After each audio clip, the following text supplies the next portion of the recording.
Sometimes people ask, why in the world does First Presbyterian want to partner with you? And we by the way, thank you for letting us partner with every one of you. We're not saying come over and partner with us. We thank you for letting us be a part of your team. But we do get this question occasionally: why are you doing that? What are you angling for? What are you out for? You're trying to build up your membership? You're trying to shove a worldview down our throats that we don't share? You got some political aspirations and people you're putting up. I want to tell you exactly why we're doing it. Because Jesus has loved us, and we're called to share the same. And we're called to love the city, even if the city never loves us back. We're called to do that, and we do it because we have been loved. That's the agenda, and it's a lot of fun, I can tell you. And we are grateful for your being a part of this effort to love our city too. And again, we can be partners and team up, regardless of what church you're in, or if you're not in a church. If you have a love for this city, we want you to know we love this city too. We're upfront with why we love it. It's with God's love, but we appreciate anybody who loves our city. Now, why is Fenton Wright here? Because Fenton Wright, businessman from Memphis, asked this question with a group of leaders from Memphis. The Bible says, they were all Christian leaders. The Bible says, pray for the peace of Jerusalem and then pray for the peace of Babylon. Pray for peace. In Hebrew, that's shalom. And they asked, how in the world do you know when shalom has come to a city? How do you measure that? You know, we Americans and engineers like Fenton, they always, how do you measure that? When do you know it's come?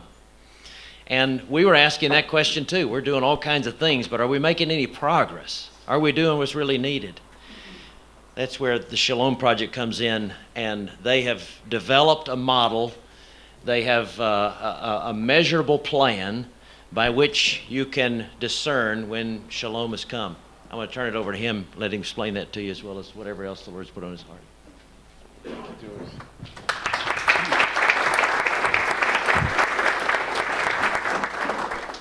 Well, good afternoon, everyone. Is this on? You can hear me okay? Okay, great. Might have to borrow George for a while. He brings me on pretty well, and he takes some of what I have to say. But we can work that out, I guess. Once we're on the road. But it is really, really, really encouraging and exciting for me to be here. As he mentioned, we started this effort some years ago. It's probably about 7 years ago now with in Memphis. Which I bring you greetings from, and I've apologized individually to some of you, but I will say collectively, I'm sorry for bringing the cold to Augusta.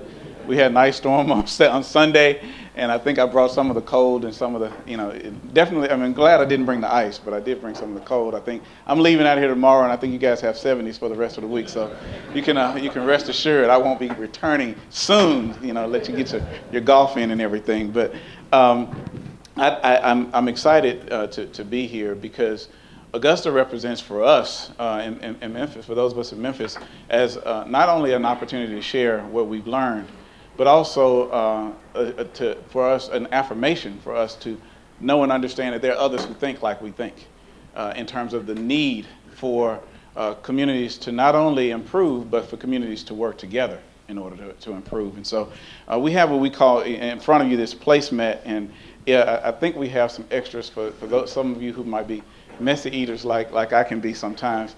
If you spilled a little something there, it's okay. But I'm going to really talk from this, but I appreciate questions. So, while we'll open up at the end maybe for questions, but if you have any question along the way, because I know we have a lot of high-powered people in this room, and I can understand the whole, the upwardly mobile mentality, and some of you probably have read through the entire thing already.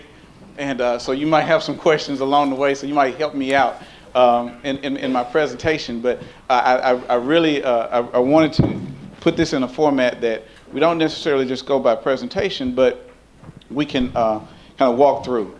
A few years ago, And as George mentioned, there were a few of us who sat down, or actually there was a group before I was a part of the us that sat down and said, how can we better serve the city of Memphis? More importantly, what does serving the city look like?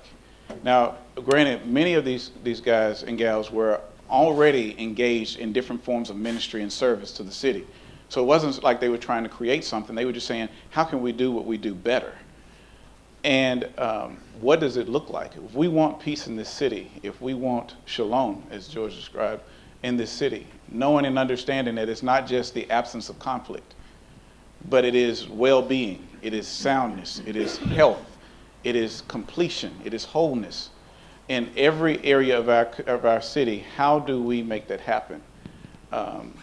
We need to understand some things. And there were some conversations that were held between church leaders and between business leaders and civic leaders.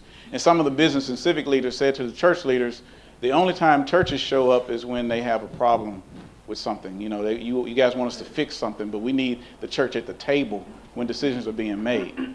So how do we make this work? And so when I was asked to come aboard, we said, we will help the church do its homework. We'll do some study.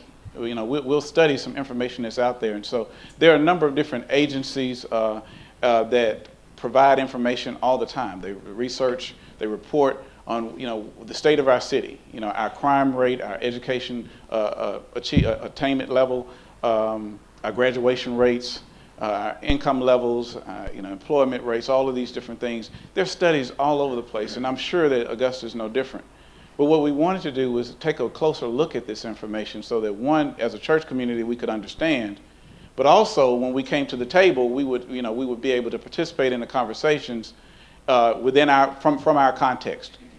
So we commissioned a team of individuals, all recruited or volunteer, that came from various churches that were both suburban and urban. And in Memphis, most of the suburbs are neighborhoods of choice, as we call them, affluent neighborhoods, and the inner city or the urban churches are within the main city core, and many of them are in neighborhoods of great need. And so we brought a group of leaders from both areas together, and we asked them to identify individuals in their congregation who will be willing to serve on these study teams. And we asked the study team members to do one thing: to not look at the information as facts and figures, but to view the information through what we call the lens of the church, and to see if the church was properly informed and engaged and equipped. How could we better serve the city of Memphis? And so in our travels and in our conversations, we came upon a group out of the University of Memphis called Cabana, the Center for Community Building and Neighborhood Action. And their director shared with us this first diagram that you see there on this placemat.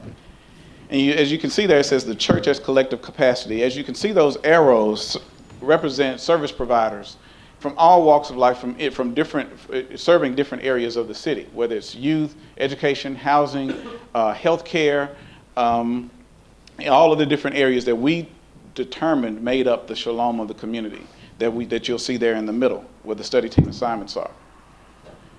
All of these service providers work in different areas, some in the same areas, in the same neighborhoods.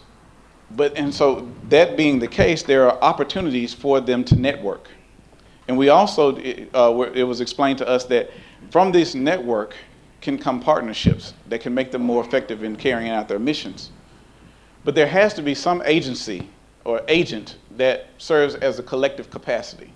The quarterback, so to speak, the one that's going to call, not necessarily call the shots all the time, but the one who's going to lead the mission and the coordination of effort and making sure that everything is working as it should. And so as we described to her what we were trying to accomplish by empowering the church, she said, I think the church can serve as that collective capacity.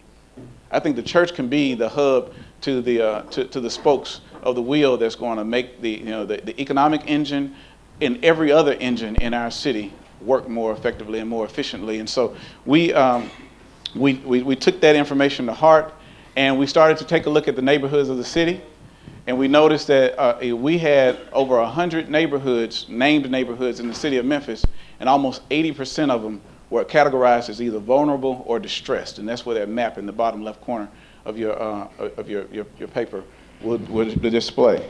The red area are distressed neighborhoods, the yellow, slightly gold area, vulnerable. And they identified distressed neighborhoods as neighborhoods that were deficient in almost every area of Shalom that you see listed here, whether it was the arts and entertainment, leadership development, community involvement, public safety, housing, healthcare access, race relations and politics, spiritual health, education, family life, economic development, almost deficient in every area. Now, there were bright spots. I'm not saying that there was no one doing anything in those areas, but an overwhelming amount of people were still suffering. And so they were considered distressed neighborhoods. The vulnerable neighborhoods are those neighborhoods that have a measure of health, but if given a positive influence, a pouring in of positive influence, they could become a neighborhood of choice. But given a pouring in of negative influences, they could become a distressed neighborhood. And so we knew that this was our point of attack. This was a place where we needed to identify how we can better serve this area. And so as we commissioned the study and as conversations came out, we published a report in 2010 called the Shalom Report. And each study team reported out. And they identified what they found, but they also said, they gave us recommendations and suggestions on how churches could get involved, how churches could get connected.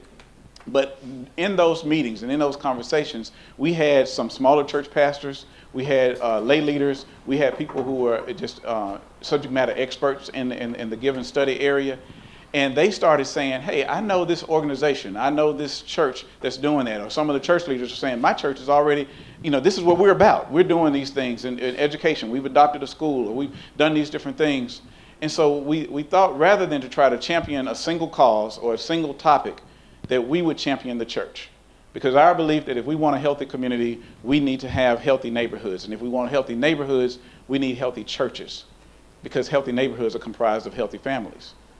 And healthy churches can serve, nurture, and support healthy families. And so if we empower the church, if we connect the church to the resources that it needs and the relationships that it needs in order to be effective in the neighborhood and in the community, then we could see health increase and improve in those neighborhoods. And so that's what the model in the middle suggests, connecting a local neighborhood church to a resource church and the parachurch or faith-based organizations that are in that area that serve government agencies, non-government organizations, as well as other service providers that may be just secular and nonprofit. We believe that if we connect those two churches together and allow these other relationships with agencies of change to come together and work in a concerted effort, then they can maximize their effort and be more effective. So the mission of the Shalom Project, as you see here, and I'll just read, is to serve the city of Memphis by mobilizing the church to leverage its rich human and financial resources to transform our most distressed communities through the local neighborhood church. Not for it, but through it. We wanted to see how could we work together, and how could we, establish relationships with those who are already on the front lines, with those who are already working. How can we be more effective in the work that we do? And so I don't have a military background, but there were a few of our leaders who do, and they said that they told me that soldiers, if you're ever out on the battlefield and you're separated, your operation or your mode of operation is much different when you think that resources or help is on the way than if you think you're the last man left. And we found out that a lot of folks in our neighborhoods, maybe because their head is down and they're doing what they do and they're really committed to what they're doing, that they may have the feeling and the thoughts that we're alone. And their behavior, the way they operate, and even the way they go about doing their business is going to be totally different than if they know all we have to do is hold out until help is on the way. And when help is on the way, then maybe we can even win this battle. And so this is what, this is the approach, and this is the mindset that we had.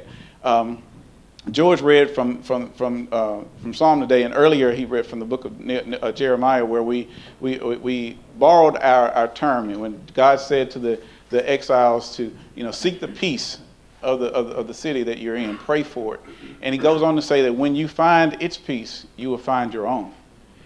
And we took what we call a Nehemiah approach in surveying and identifying what was taking place in the neighborhood. Nehemiah went out and said, what is the state of Jerusalem? And they said, the people are afflicted, the people are in distress, the walls are torn down. We believe that the walls of our cities now are our communities, our neighborhoods. And we see, because of this diagram, this visual that you have there, we have a lot of distress in vulnerable neighborhoods in Memphis. So we believe that our walls are torn down, that they're in ruin. But if we can go in and identify healthy neighborhoods and healthy ministries and bring a level of support to them that is going to increase and ramp up their efforts, that's going to give them an opportunity to be more effective in what they do, then we will rebuild the walls of our city, community by community, and have a better connected and a better served Memphis, and a better outcome for the generation that we're leaving this city to. And so we currently have several efforts underway. This is a snapshot of those in the different neighborhoods of Memphis, if you're in some of the different neighborhoods of Memphis. But we're seeing it work. We set out 2 years ago, after releasing the study, 2 years ago, we set out to develop a proof of concept. Say, this all sounds good, and it looks good on paper, but does it work? And can it work? And will it work? And so we've seen by these different pilot projects that it can be effective. But our first and foremost thought was that we couldn't just plan events and gatherings, but we needed to make sure that at the heart of every Shalom pilot project is an established and committed relationship. So we go to each church and we have serious conversations with the leaders and the lay leader groups, the mission boards, or whatever it may be, and we ask for a 7 to 10 year commitment to the community that they choose to serve. We ask them to stay there long enough to not only get things off the ground and get them rolling, but to start to see some results and to start to see how bringing on additional partners and servants alongside you can be a galvanizing opportunity for the church. Not for them to do it alone, but for them to continue to build momentum, and as we describe it, build relationships with both width and depth, including more people with width and addressing more issues with depth. We knew that the problems of Memphis and the problems of any given neighborhood are too big for one agency, one individual, one church. But together we can tackle it. And so, I wanted to give you this overview and this message. I would definitely take questions and comments or concerns.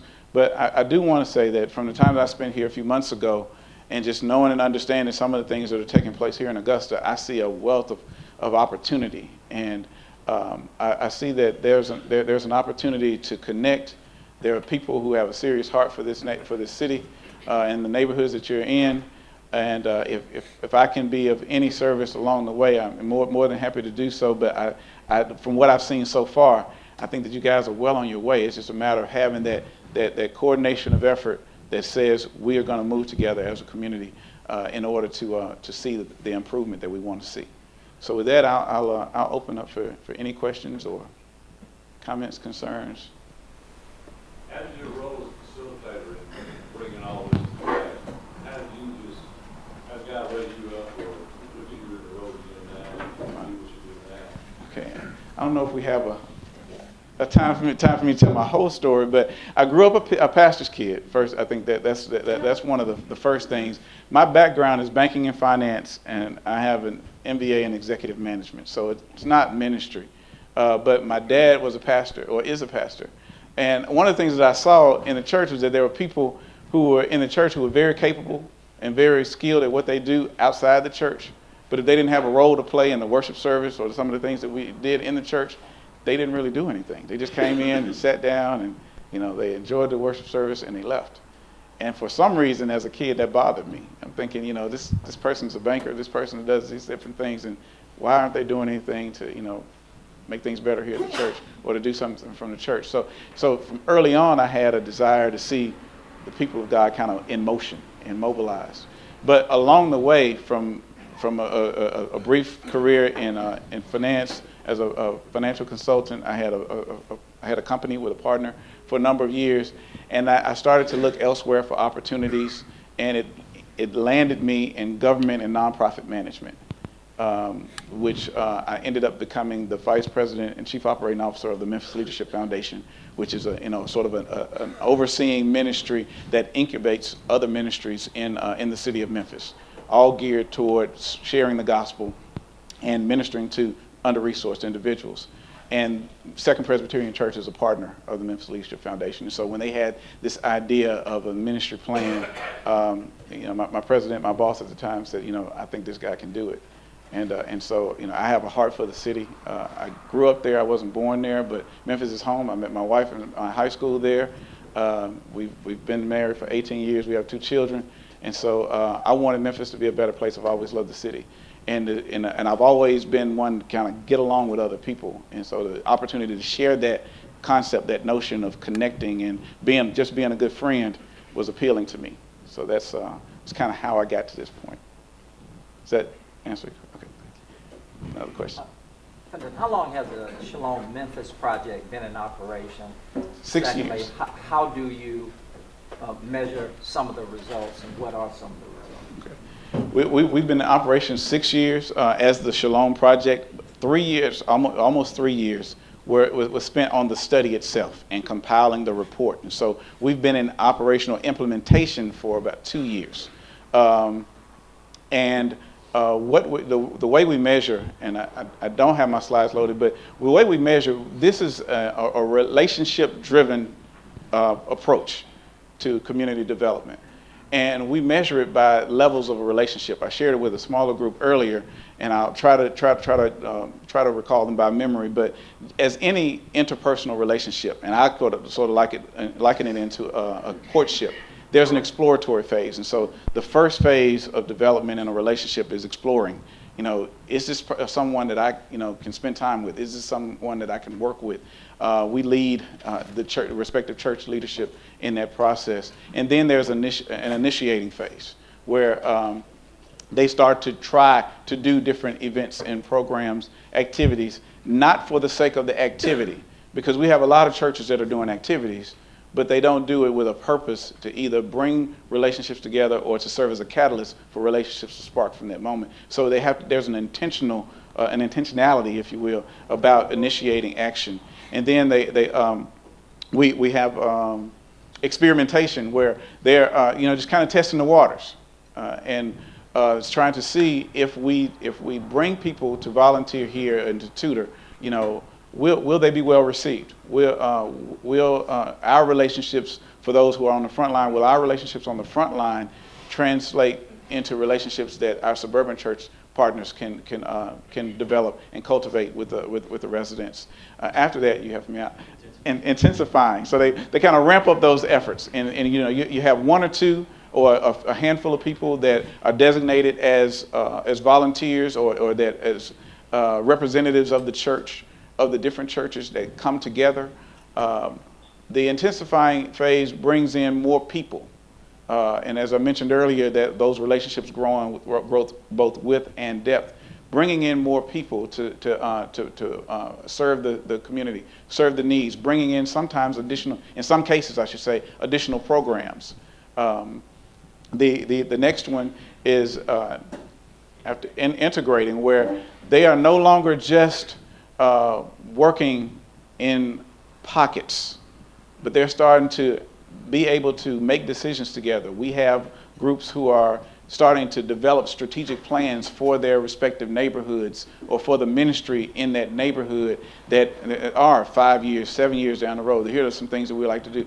We have suburban churches working on those planning teams with urban churches and developing a plan of attack for the neighborhood. And the last is bonding, and that is when it is a sustained effort, whether it is an agency or a new organization or ministry, or it is something that we can look to and see that it's a school that's been adopted and there's been a long-term commitment to that school, or there's a neighborhood effort or program there's a long-term commitment from both sides to that agency being effective. Those are the sort of the pattern or the steps that we think are important in developing a relationship. And so the metric is the stage in the relationship and the number of people that are involved. But our true metrics will come long term, because we know that any sustained change in a community is going to take several years. And so while we hope to be able to see some of the real outcomes, like grade level attainment in schools if a school is adopted, or graduation rates improving, crime levels decreasing, blighted areas being abated in an area, whatever the metrics might be stated, depending on what the initial focus of that relationship is, that becomes the long-term metric to see if change has been made. First, thank you very much for coming. I see on the placemat you gave us that you have 29 contributing churches. Could you talk a bit about urban versus suburban, rich church, poor church, Sure. denominational issues? How did you get 29 churches come together and agree to work together? It's like herding goldfish. We had a smaller group. Well, first of all, my founding board was comprised of about 20 church leaders. Those are the guys that hired me. And at that table were about 10 predominantly white, affluent suburban churches, and about 9 African-American urban churches. Some in different levels in terms of affluence, or middle class, or versus very small churches, but most of them were middle class, upwardly mobile type churches, and one Latino church. They brought me on board, and what we did in our, you saw that the 29 churches came into play. That when we started recruiting study team members and people to participate in this process, we had people who were members of those churches that said, hey, I know some folks from some other churches that would like to be a part of this. So that's how we arrived at the 29. But as you can see, we had 57 study team members. What we asked those participating and contributing churches to do was identify individuals who would be interested in working in the process. And we wanted our study phase to be a microcosm of the city itself. We wanted to, it's pretty cliche, but you've probably heard the term, you have to be the change that you want to be, that you want to see. You have to be the change that you want to see. And that's what we wanted that room to look like. And not very different from this room, where you see a diverse group of people. There was a cross section of black and white, male and female, old and young, affluent and in working poor. We had people from all aspects or facets of our community working together on this. We had people who were frontline, like field generals who were out there pounding the pavement and doing the work every day. We had people who were at the policy level and corporate level of entities and agencies working alongside each other. We had educators, we had other subject matter experts that were working on these teams. And so because we wanted it to look like what we thought was representative of Memphis. And we were very intentional about that. We were met with some resistance. I would have felt better if that number had been 40 churches as opposed to 29. Maybe we were being ambitious, but just to get as many people involved who otherwise would not even sit in the same room together was very key and important for us in this work. And so we were just intentional, door to door, person to person, to say, hey, come on, be a part of this. If you love the city, if you want to see change in the city, would you mind participating in this process? And many of them agree. Yes, sir. Would a model for Augusta be to have a study phase as well? What does it look like for a community who already understands that they have the very same issues, but they don't have a lot of time? They don't have time to wait 3 years to do the study. We need to be out there today. I understand. So what is our plan, or what would you? And I would like to maybe have some smaller conversations about that, but I don't think, I will say, because we do have some do's and don'ts, or some things that we would have done differently. I don't think it should have taken us 3 years, first of all, to your point. But one thing that to bear in mind is that we had all volunteers, and to coordinate schedules and to get people to lead those teams. And then I asked each of those study team leaders to serve on the steering committee for the project itself as we started to receive information and provide some direction. Our intent to begin with was to be slow, because we wanted to try to make sure that we avoid any major pitfalls and stumbling blocks along the way. But I think that when I look at a group like this with a lot of the decision makers and a lot of people who are already in the fray, so to speak. I don't think that it takes Augusta that long. The reports and the information is there. But I think that if you have a few committed people, and you may not want to be as exhaustive in terms of the categories or the topics, but I do think that maybe a good 6 months to a year of identifying, and you may have some key reports from each of these areas that you can kind of point to as your Bible of sorts for that area. We didn't have that ready for us in Memphis at the time. We probably could get it now, just knowing and understanding what we need. But I would encourage you strongly to engage the academic community. One of the things that I learned in the process is that our local university and our communities of learning do studies all the time. I mean, they're like, they're folks that are just constantly looking at what is it about this city and what is it about the people that that we can we can learn from. But a lot of those reports are either submitted as a part of a thesis or dissertation, or they're just packaged and put on a shelf. And this was our first attempt in Memphis to put hands and feet on these reports. And so with that mindset being present here, that hey, we need to do something now, I don't think it would take you as long. Yes, sir. Prior to you coming in, what brought those 20 church leaders together? Many of them were friends, and it was sort of like in their different smaller circles, they were just saying how can we work together? How can we be better at it? I don't know if it's much different here, but I'm assuming that it's pretty much the same. Sometimes, and I know I have a lot of church representatives and members here, so forgive me now if I'm stepping on some toes, but I know that sometimes when a particular church says, hey, come let's talk about this, or can we do this, I know that there are other churches that says, oh, that's their deal, so I'm not going to participate. And I think that that the guys who brought me to the table were wise enough to know and understand it, and know that there needed to be a bit of a neutral agency in order to facilitate it all. But there were a few guys who were friends, and some not greatly acquainted, if not longtime friends, that decided to come together and say regardless of denominational lines, regardless of some other things that we differ on, how can we make this work? And so they decided to embark upon this. Was there someone else? Yeah, I had a question about your research groups, and I'm assuming through your research groups you found a target area. I didn't hear that. Your 12 research groups, who were they and what did they concentrate on? And I'm assuming that through that you granted a target group, a target area to work in, and how was that determined? Okay, as far as the different groups, and it's found there that in the bottom of the middle section there, the study team assignments. Those were the different topical areas that we had them to study, to receive information on.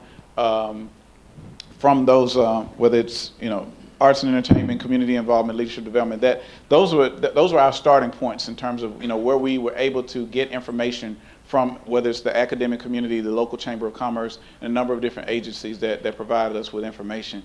And that volunteer study team member, we actually recruited people from churches. And so we had folks we had some for our family life team that worked with women's shelters or something like that, and we had a few law enforcement officers that worked on the public safety piece. We had a few educators that worked in education, but some of the folks were just sharp individuals who were just concerned and passionate members of their respective churches that said, I just want to help.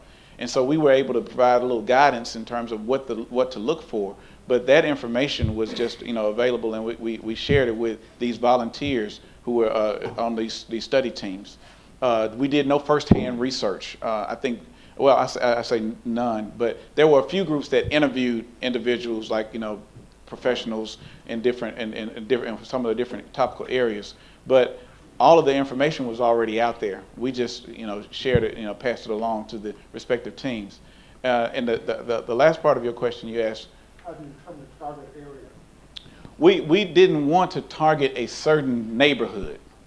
what we wanted to do, because we know that different churches, different organizations and agencies have a different focus. You know, some focus on youth, some focus on families, some on teen parenting or something like that. So we didn't want to be restrictive in that regard. What we did want to do was try to find like-minded churches to work together. So if there was a church that was in a suburban area that had a heart for youth, and there was a neighborhood church, an urban church that had a mission and a focus, a program for youth, we wanted to try to get those guys in the same room and to say, how can you both fulfill your respective missions together in this neighborhood setting? Because we have a number of neighborhoods that have great needs, and many of them have more needs than one church can handle.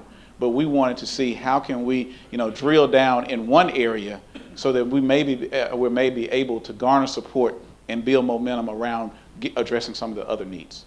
So it was not neighborhood specific, but it was mission specific. I'm going to cut this off right here, and first tell you thank you. I guess we should tell Fenton thank you for coming.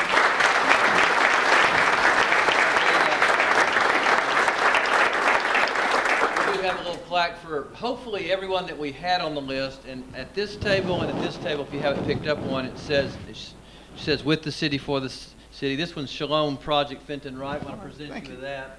And then we are going to let you eat lunch. I know I didn't let you eat lunch. We're going to let you do that. But at 1 o'clock, which we're 3 minutes away, when we break here, we're actually going to walk over to the Youth Ministries building where we're going to have this luncheon, where we've had some workshops today. We just, so many people signed up for the luncheon, we had to move this over here. But Dave LaFell, are you here? Yes, Dave's right here. Stand up, Dave. Dave's with Walton Communities out of Atlanta, and was involved in developing Walton Oaks here down the east boundary, and is involved with the development of Cherry Tree Crossing, or the new development that will replace Cherry Tree Crossing. And our City Hope Alliance board, that is a 501c3 that's concerned about housing, is going to meet with Dave. David Steele from the Housing Authority, Augusta Housing Authority, is here and is also going to meet with us. Any of you are invited to stay. That meeting's from 1 to 2 over, or 105 to 205. Fenton's going to share briefly about some things they learned about that housing piece, and then Dave's going to talk to us, and David Steele's going to do some summary. But we didn't invite you here to recruit you anything necessarily. We're not trying to start an organization. We want to say that we appreciate you. We know that we are partners together, and in a partner, when you partner together for any effect, you need to do two things. You need to focus what you're doing, and you need to collaborate your work. So you need to have clear focus, and you need to collaborate. So we're talking about how can we foster both our objectives and our focus, and some of that is learning what your objectives are and how we can assist you, but then also how can we collaborate together. So this is just an invitation for anybody that wants to follow up. We have a book called Return Flight, Community Development Through Reneighboring Our Cities by Robert D. Lupton, who was very involved with the East Lake community redevelopment that Walton Communities helped in the Atlanta area. We want to give this book to you. So if you took one in the first workshops, you already have that, but these other books are here.